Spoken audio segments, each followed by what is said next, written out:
متابعي قناة الخبر اليقين 24، أهلا بكم في هذا الموجز الإخباري.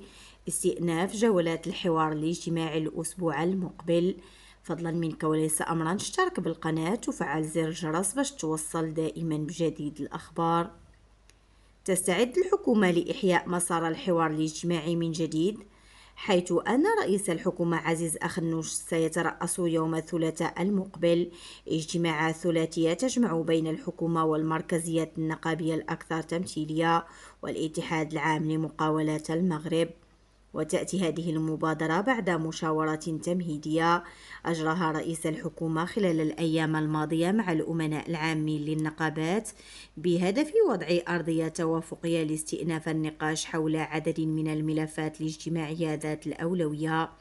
مواصلة مؤسسة الحوار الاجتماعي، وأكدت مصادر موثوقة أن الجولة المقبلة ستشكل مناسبة لتقييم التقدم المحقق ومواصلة التفكير والعمل المشترك بين مختلف الأطراف من أجل مواجهة التحديات الاجتماعية المطروحة في إطار مقاربة تشاركية تهدف إلى ترسيخ مؤسسة الحوار الاجتماعي وتحسين مناخ الثقة بين الحكومة وشركائها الاجتماعيين والاقتصاديين. اتفاق أبريل، زيادة الأجور وتحسين الدخل. ويذكر أن جولة الحوار الاجتماعي التي جرت في أبريل الماضي أفضت إلى توقيع اتفاق مهم يهدف إلى تحسين الدخل لمجموعة من الفئات، بما في ذلك موظفي الإدارات العمومية والجماعات الترابية والمؤسسات العمومية وأجراء القطاع الخاص.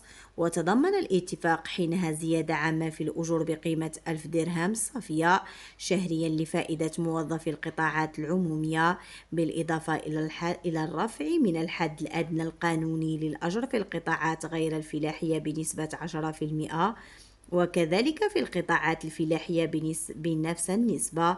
كما تم الاتفاق على مراجعة نظام الضريبة على الدخل الذي بدأ العمل به رسميا ابتداء من فاتح يناير 2025.